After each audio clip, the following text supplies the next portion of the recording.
judge people for what they've done in the past, but we need to stop steroids in Jiu-Jitsu for the young kids. Everybody's on steroids.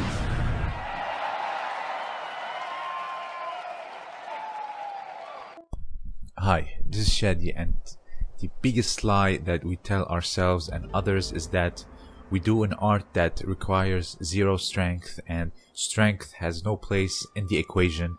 That's arguably the biggest lie that we tell ourselves and the others. Now, strength training and training for conditions and bigger muscles have been done in judo throughout the decades. I've talked about this multiple times, but with technology and everything that's been going on, the stuff that you are seeing today are just incredibly amazing from a competitive standpoint, you know, the evolution of the sport, so on and so forth. But what's interesting is that the human body will always stay the same. 100 years is nothing, and the weight gain that we've seen throughout the last decades is just simply unnatural. That's all I can say. So, for example, we like to say that Japanese judo, specifically the style that the Japanese do, it requires no strength. It's just simply sleeve and lapel and waiting for the right position, the right time, and then you strike. But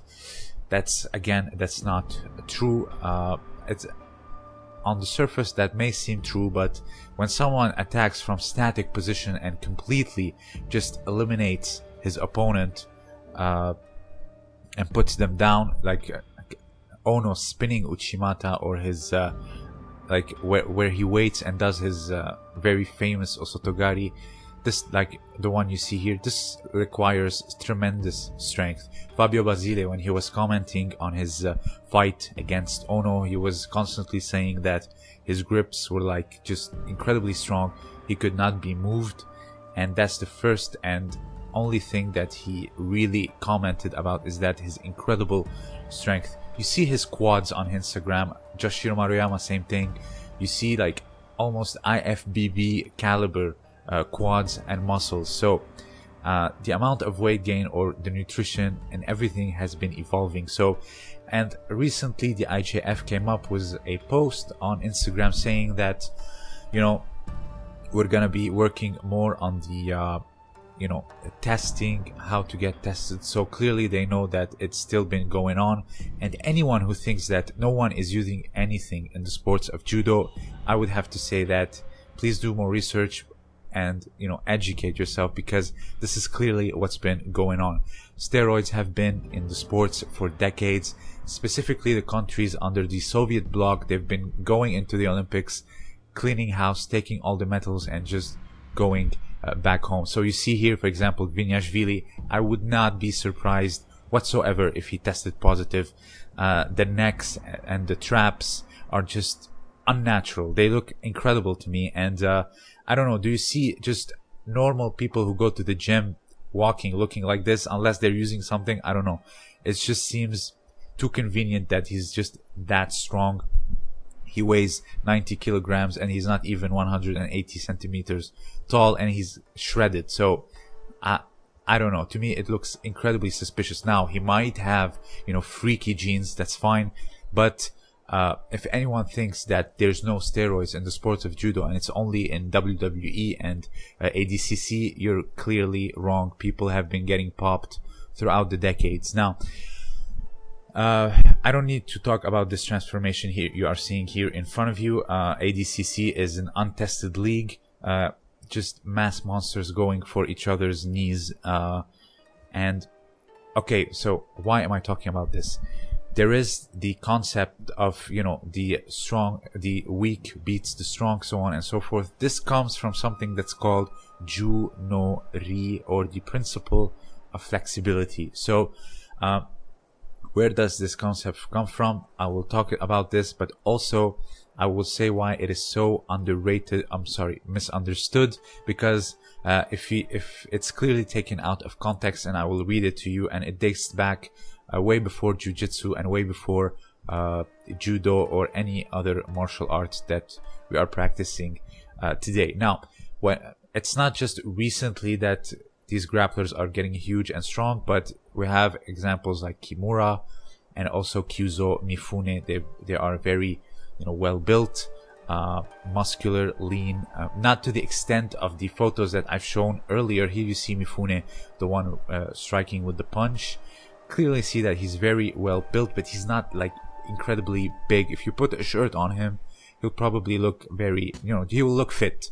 But where does this idea that we use no strength, it is done to beat the bigger guy, and having no strength whatsoever? Like I said, this is the Juno-ri. The flexibility overcomes strength, or softness overcomes strength. Juno Seigo. This is actually from the complete primary text of the 3 strategies of Huang Xingong's upper strategy from 2,250 years ago. I will link in the description the link. It's from the KanoChronicles.com. So it says, and I quote, "The military prophecy cites, flexibility controls the strong, weakness controls strength, the flexible have virtue, the unyielding have faults, the weak attract assistance, the strong attract opposition. At times use flexibility, at times use hardness, at times use weakness, at times add strength. Using all 4 will then prevail." You see, the first 2 sentences, which is flexibility controls the strong, weakness controls the strength, the flexible have virtue, the unyielding have faults, and it probably stopped right there. So it was clearly taken out of context. You see, you need everything. You need to be flexible, you need to be technical, you need to be strategical. I'm talking about the sports of judo and jujutsu. And also you need to have freaky strength. That's why we go to the gym. That's why we're constantly going for PRs. Why do you need strength? For example, when someone comes into class, whether it's judo or jujitsu, they're bigger than you, they know absolutely nothing, but yet you can still tap them or throw them. Okay, so here you say, okay, why do I need strength and constantly go for PR? Well, in a battle of a highly technical match, strategies, etc., the one with more strength will prevail, in my opinion, because he has the ability to force his technique, to force his strategy onto you. So the Ju-no-ri, the one that we use, we don't know where it comes from, we don't know anything about it. It actually dates back to over 2,000 years, and it's been taken out of context. So either way is somewhat true. For example, someone like a small like Jigoro Kano, or very skinny like Carlos Gracie, with incredible technique, he can beat the average Joe that thinks they're strong, but they have no formal training, because they have they are very yielding, and also the few principles of the Juno-ri or the Ju-no-seigo apply to them, which is the flexibility controls the strong, weakness controls strength. But when that weakness has flexibility and it is prone to yielding, you cannot control it because it's gonna force its way onto you. So strength with no technique can be nothing, but technique with strength, you're gonna create a monster. So any sport, especially on the high level, when you want to take the best medal, whether it is the Olympics, the World Championship, you want to write history, trust me, anyone will take any advantage they could. I don't care what sport it is. Even if you look at the average weight gain, even in golf and swimming, you're gonna see that the weight gain is just insurmountable and incomprehensible. Clearly PEDs are playing a big role. Now, I follow bodybuilding, the Mr. Olympia, every year. I think it's fun. I don't go to the extent of what these people are doing, but nonetheless it's very fun.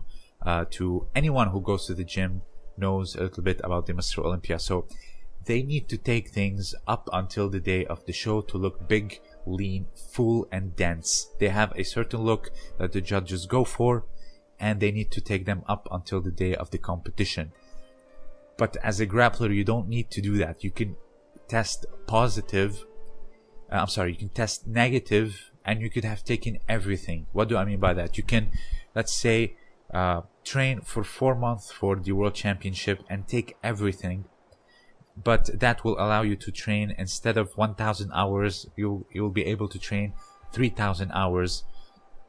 You'll be able to sleep better, recover better, and hone all these training hours of learning strategies, technique, etc., and then come off, do your PCT or post-cycle therapy, reap all the benefits, the permanent benefits, like muscle memory, some increase in strength because your muscles have now been altered forever, and then you just work on your natural production of hormones through a therapy, and then come and test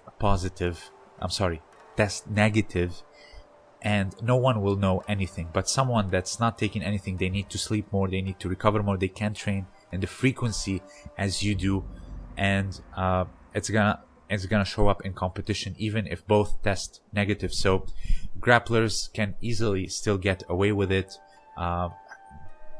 Just the fact that the IJF come up with more strict regulations of testing, they know that something is up, and they know that they're not natural. So I know that when you put on the gi, you're gonna look a little bit smaller, but that's not the case. Trust me, when you want to write history, everyone will take anything. So I'm not saying everyone takes stuff, but is it present? 100%. And I'm not gonna be surprised if X or Y tested positive. Even the Meow brothers tested positive for something. So if you have anything else to add, let me know down below. Also, consider supporting me on Patreon. Like I said, if you have anything else to add, this is a very important subject. This is about longevity. This is about writing history. We talk about the betterment of the art through rules, leg grabs, leg locks, whatever. This is a big part of it when it comes to strength, stamina, and what are these athletes at the highest level are doing. So if you have anything else to add, let me know down below. This was Shadi, and thank you for listening.